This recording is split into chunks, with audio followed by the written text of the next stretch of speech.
Tech ലോകത്ത് നിന്നുള്ള വാർത്തകൾ. ചരിത്രത്തിലാദ്യമായി ചൈനയിലേക്ക് ഇലക്ട്രോണിക്സ് ഉൽപ്പന്നങ്ങൾ കയറ്റുമതി ചെയ്ത ഇന്ത്യയിൽ തന്നെ ഇലക്ട്രോണിക് നിർമ്മാണ മേഖല വളർത്തിയെടുക്കുവാനുള്ള ശ്രമം വിജയിച്ചതിൻ്റെ സൂചനയാണ് ചൈനയിലേക്കുള്ള കയറ്റുമതിയെന്ന് വിദഗ്ധർ അഭിപ്രായപ്പെടുന്നു.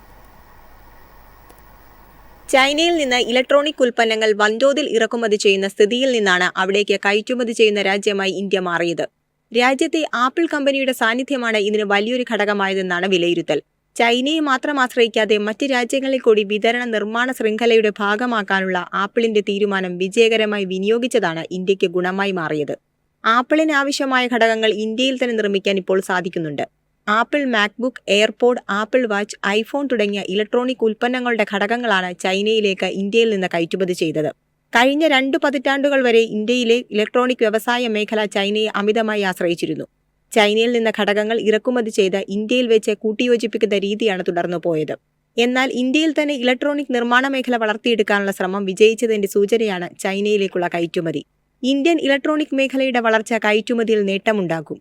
2030 ആകുമ്പോഴേക്കും 3500 മുതൽ 4000 കോടി ഡോളറിന്റെ ഇലക്ട്രോണിക് ഉൽപ്പന്ന കയറ്റുമതി നടക്കുമെന്നാണ് കണക്കുകൾ. News desk MyFin TV. ഓൺലൈനിൽ ഉദ്യോഗാർത്ഥികളെ ലക്ഷ്യമിട്ട് പുതിയ തട്ടിപ്പ് സംഘം. തൊഴിൽ അന്വേഷിക്കുന്നവർ ഏറ്റവും കൂടുതൽ ആശ്രയിക്കുന്ന സോഷ്യൽ മീഡിയ പ്ലാറ്റ്ഫോമായ ലിങ്ക്ഡിൻ വഴിയാണ് പുതിയ തട്ടിപ്പ്. ഇവരുടെ കെണിയിൽ വീഴരുതെന്ന് വിദഗ്ധർ നിർദ്ദേശം നൽകി. ജോലി വാഗ്ദാനം ചെയ്ത് പണം തട്ടുന്ന രീതി വ്യാപകമാണെങ്കിലും ഇപ്പോൾ സൈബർ ഇടങ്ങളിലും തൊഴിലന്വേഷകരെ ഇരയാക്കിയുള്ള പുതിയ തട്ടിപ്പ് കൂടുതലായി റിപ്പോർട്ട് ചെയ്തു വരുന്നതായി സൈബർ സുരക്ഷാ ഗവേഷകർ പറയുന്നു. തട്ടിപ്പുകാർ ഇപ്പോൾ ലിങ്ക്ഡിനിലും മറ്റ് പ്ലാറ്റ്ഫോമുകളിലും വ്യാജ ജോലികൾ പോസ്റ്റ് ചെയ്യുന്നുണ്ടെന്ന ബ്ലീപ്പിംഗ് കമ്പ്യൂട്ടറിന്റെ സമീപകാല റിപ്പോർട്ട് സൂചിപ്പിക്കുന്നു. ജോലി ഒഴിവിലേക്ക് ഉദ്യോഗാർത്ഥികൾ അപേക്ഷ സമർപ്പിച്ചു കഴിഞ്ഞാൽ തട്ടിപ്പ് സംഘം ഇവരെ ബന്ധപ്പെടും. തുടർന്ന് ഗ്രാസ്കാൾ എന്ന വീഡിയോ കോൾ ആപ്പ് ഡൗൺലോഡ് ചെയ്യാൻ ആവശ്യപ്പെടുകയും അതിലൂടെയാണ് ഇന്റർവ്യൂവും മറ്റ് നടപടികളുമെന്ന് വിശ്വസിപ്പിക്കുകയും ചെയ്യും. ഈ ആപ്പ് ഡൗൺലോഡ് ചെയ്തു കഴിഞ്ഞാൽ അതിലൂടെ ആളുകളുടെ ഫോണുകളിലും കമ്പ്യൂട്ടറുകളിലുമുള്ള ബാങ്ക് വിശദാംശങ്ങൾ ഉൾപ്പെടെയുള്ള സെൻസിറ്റീവ് വിവരങ്ങൾ മോഷ്ടിച്ചാണ് തട്ടിപ്പ് നടത്തുന്നത്. ഇതുവരെ 100 കണക്കിന് ആളുകളെ തട്ടിപ്പുകാർ ലക്ഷ്യം വെച്ചിട്ടുണ്ടെന്നും അവരിൽ പലർക്കും പണം നഷ്ടപ്പെട്ടിട്ടുണ്ടെന്നുമാണ് റിപ്പോർട്ട്. ഗ്രാസ്കാൾ എന്ന വീഡിയോ കോൾ ആപ്പിന് മാക്, വിൻഡോസ് ഉപകരണങ്ങളിൽ നിന്ന് വരെ ഡാറ്റകൾ ചോർത്താൻ കഴിയും. ക്രേസി ഈവിൾ എന്നറിയപ്പെടുന്ന റഷ്യൻ സംസാരിക്കുന്ന സൈബർ ക്രൈം ഗ്രൂപ്പാണ് ഈ സൈബർ ക്യാമ്പയിന്റെ പിന്നിലെന്നാണ് റിപ്പോർട്ടുകൾ സൂചിപ്പിക്കുന്നത്. സോഷ്യൽ എഞ്ചിനീയറിംഗ് ആക്രമണങ്ങൾ നടത്തുന്നതിൽ കുപ്രസിദ്ധമാണ് ഈ group. LinkedIn, Wellfound, crypto jobs list തുടങ്ങിയ ജനപ്രിയ പ്ലാറ്റ്ഫോമുകളിൽ വ്യാജ ജോലി ലിസ്റ്റിംഗുകൾ പോസ്റ്റ് ചെയ്തുകൊണ്ടാണ് ഗ്രൂപ്പ് ഈ തട്ടിപ്പ് ആരംഭിച്ചത്. അതിനാൽ ഇത്തരം തട്ടിപ്പുകൾക്കെതിരെ ജാഗ്രത പുലർത്തണമെന്നും third party video call app അടക്കമുള്ളവ ഇൻസ്റ്റാൾ ചെയ്യുന്നത് ഒഴിവാക്കി സുരക്ഷ ഉറപ്പുവരുത്തണമെന്നും ടെക് ഗവേഷകർ മുന്നറിയിപ്പ് നൽകി. News desk MyFin TV. Laptop സാങ്കേതിക വിദ്യയിൽ പുത്തൻ ട്രെൻഡുകൾക്കനുസരിച്ച് മാറ്റങ്ങൾ കൊണ്ടുവരുന്നതിൽ മുൻപന്തിയിലാണ് ലെനോവോ.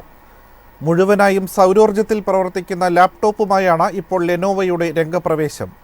പുതിയ സവിശേഷത ലാപ്ടോപ്പ് വ്യവസായത്തിൽ പുതിയ നാഴികക്കല്ലാകും. മൊബൈൽ വേൾഡ് കോൺഗ്രസിൽ വെച്ചാണ് ലെനോവോയുടെ പുതിയ പരീക്ഷണമായ സൗരോർജ്ജത്തിൽ പ്രവർത്തിക്കുന്ന ലെനോവ യോഗ ലാപ്ടോപ്പ് അവതരിപ്പിക്കുന്നത്. സാങ്കേതിക ലോകത്ത് പുതിയ ട്രെൻഡ് സൃഷ്ടിക്കാൻ സഹായിക്കുന്ന 2 സ്ക്രീനുകളും ലാപ്ടോപ്പിനൊപ്പം ഉണ്ടായിരിക്കുമെന്നാണ് സൂചന. LGയും സാംസങ്ങും ട്രാൻസ്പെറന്റ് TV സ്ക്രീൻ വിപണിയിൽ എത്തിച്ച സാഹചര്യത്തിലാണ് ഇത്തരമൊരു ലാപ്ടോപ്പ് അവതരിപ്പിക്കാൻ ലെനോവോ തയ്യാറാകുന്നതെന്നും ടെക് മാധ്യമങ്ങൾ റിപ്പോർട്ട് ചെയ്യുന്നു. സോളാർ സെല്ലുകൾ കൊണ്ട് നിർമ്മിച്ച ഒരു പ്രത്യേക ലിഡായിരിക്കും സോളാർ പവർ ലെനോവോ യോഗയിൽ ഉണ്ടാവുക. ഉപയോഗത്തിലിരിക്കുമ്പോഴും അല്ലാത്തപ്പോഴും ചാർജ് ചെയ്ത് ഉപയോഗിക്കാവുന്ന രീതിയിലായിരിക്കും ഇതുണ്ടാവുക. എന്നാൽ ലാപ്ടോപ്പ് പൂർണ്ണമായി ചാർജ് ചെയ്യാൻ സോളാർ പാനലുകൾ എത്ര സമയമെടുക്കുമെന്നതിനെ കുറിച്ചടക്കം ലാപ്ടോപ്പിനെ കുറിച്ച് ഔദ്യോഗിക പ്രഖ്യാപനങ്ങളൊന്നും ലെനോവ ഇതുവരെ നടത്തിയിട്ടില്ല.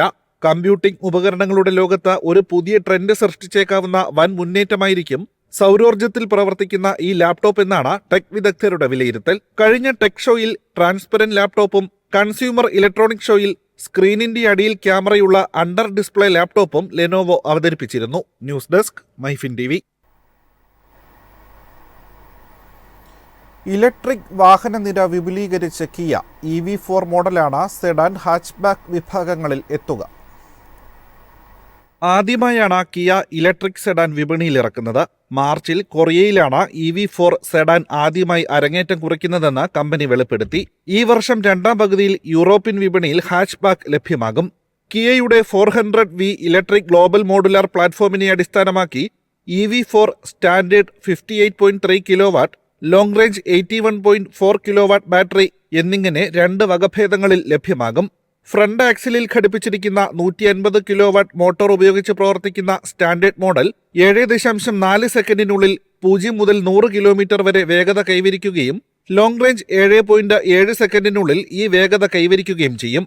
രണ്ടിനും മണിക്കൂറിൽ 170 കിലോമീറ്റർ വേഗതയുണ്ടാകുമെന്ന് കമ്പനി അവകാശപ്പെടുന്നു. സ്റ്റാൻഡേർഡിന് ഫുൾ ബാറ്ററിയിൽ 430 കിലോമീറ്ററും ലോങ് റേഞ്ചിന് 630 കിലോമീറ്ററും ലഭിക്കും. ലോങ് റേഞ്ച് ട്രിമ്മിലുള്ള EV4 ഹാച്ച്ബാക്ക് 590 കിലോമീറ്റർ റേഞ്ച് അവകാശപ്പെടുന്നു. 31 മിനിറ്റിനുള്ളിൽ 10% മുതൽ 80% വരെ ബാറ്ററി ചാർജ് കയറുമെന്ന് കമ്പനി അറിയിച്ചു. News desk MyFin TV. Mobile network ഇല്ലാത്ത ഗ്രാമങ്ങൾ എന്ന ന്യൂനത പരിഹരിച്ച് BSNL ഇതുവരെ നെറ്റ്വർക്ക് സൗകര്യമില്ലാതിരുന്ന ഗ്രാമങ്ങളിൽ 10,000-ലധികം 4G സൈറ്റുകൾ പ്രവർത്തനക്ഷമമാക്കാൻ സാധിച്ചതായി BSNL അറിയിച്ചു.